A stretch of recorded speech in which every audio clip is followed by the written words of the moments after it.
Hey everyone, welcome back to Moo the Motherland. Today we're exploring one of those topics that just blurs the line between myth and possible forgotten technology, the Pharaoh Rods. Robert, I have to start by saying, when I was in Egypt a few years ago, wandering through the temples at Karnak, I kept seeing these images, gods and pharaohs holding pairs of rods or staffs. More than just some fancy scepter, it felt like there was something hidden going on. I mean, you see them everywhere, not just in the hands of the pharaohs, but also the gods. Like, what are they really? Yeah, absolutely. Those temple reliefs. Mainstream Egyptology usually chalks those up to symbols of power, right? The scepters, the was staff, even the Jed pillar. It's all like authority, stability, divine right to rule, all that. But then you get these esoteric ideas. What if some of these rods weren't just symbolic, but actually tools?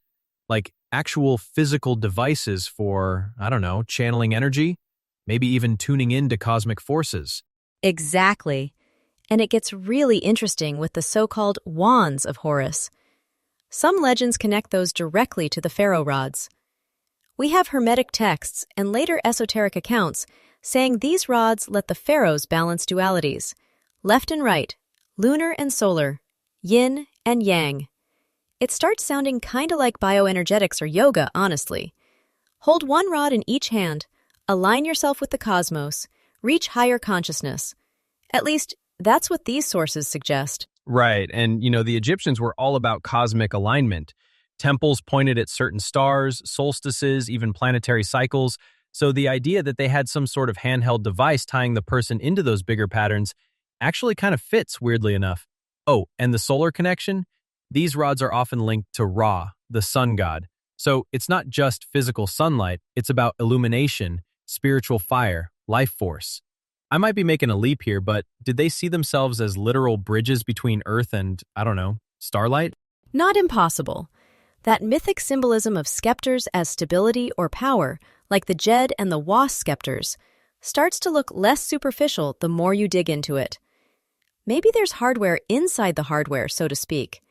Mainstream archaeology hasn't found definitive rods labeled rods of Ra, but there's definitely a motif that invites all these deeper interpretations. So, Marlene, you brought up duality, right? That gets us straight into the materials and design of these things. The modern reconstructions and even those old esoteric texts talk about copper and zinc. Copper in the left hand, feminine, lunar, receptive energy. Zinc in the right, masculine, solar, active. It's like they're building a circuit using your body as a bridge. Science or metaphor? I guess it depends who you ask. And inside, it's just as fascinating. Some rods are filled with quartz, or sometimes charcoal, metallic powders, specially selected minerals, all geared toward resonance. Quartz is an amplifier, charcoal for grounding. Some even say they match the mix to star alignments. It's wild. If nothing else, the design shows a super nuanced understanding of polarity and frequency, even without modern language for it. I mean, it kind of lines up with what we've seen in energy medicine workshops, right? Actually, I went to one of those New Age events, don't laugh, Marlene, and tried out a set of replica Pharaoh rods. The guy running it had us sit quietly, breathe deep, copper left, zinc right. Okay, I'll admit it, I was expecting nothing. But after about 15 minutes, my hands actually felt tingly and I was way calmer. Maybe it's just a meditation, but it was weirdly effective.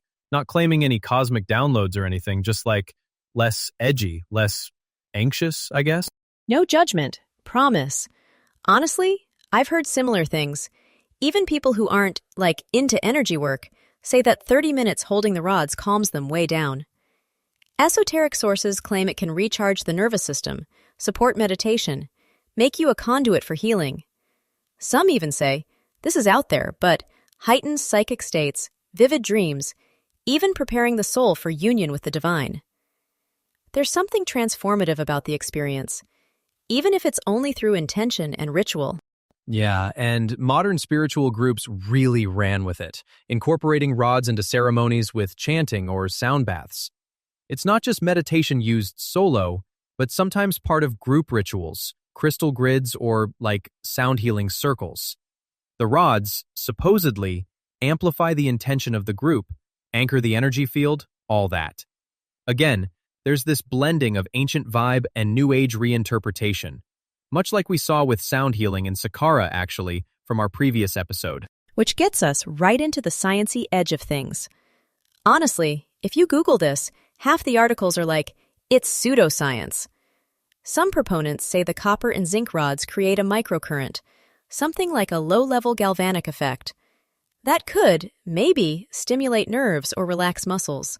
And adding quartz or minerals, well, those might impact tiny electromagnetic fields, maybe even nudge brainwaves. But verified proof? Still not really there. Yeah, the mainstream response is pretty much placebo, meditation, relaxation, end of story. And you know what? Placebo effect is a real thing, so maybe there's value just in the ritual. Some researchers offer a compromise. Even if nothing measurable is happening biophysically, the rods might help focus attention, calm the nervous system, and make you more aware. Sort of like a biofeedback tool. That's not nothing.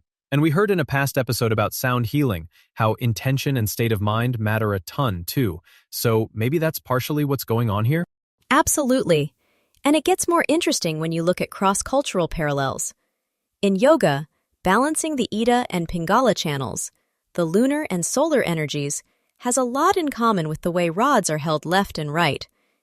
In Chinese Qigong, you balance yin and yang with breath and posture. Some even argue that the rods could be passive tools for achieving that same energy harmony, the body as a bridge between cosmic forces. There's something universal about the concept. There's even the Atlantis and Lemuria angle.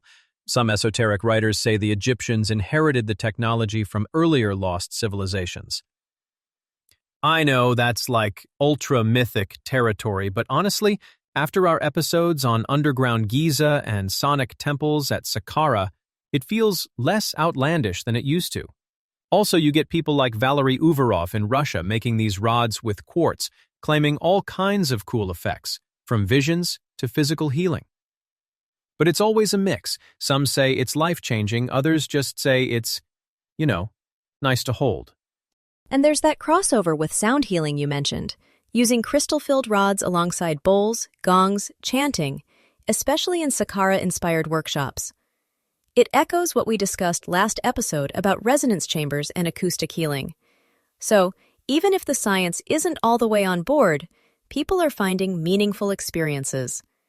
Modern spiritual culture loves that blend, science, myth, and personal transformation weaving together.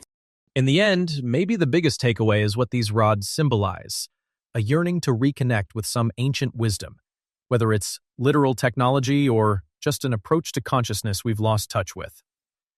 As always, the artifacts might just be a bridge to inner experience, another invitation to explore the potential of the human mind and body. All right, Marlene, this has been a good one. We could probably keep going for hours, but we'll have to save some of these threads for future episodes. Thanks for the chat, and thanks everyone out there for listening. See you next time. Yeah, I feel like we've only scratched the surface with the Pharaoh Rods. There's so much more to explore in our journey through the mysteries of Mu and beyond. Till next time, Robert, and thank you all for joining us. Goodbye!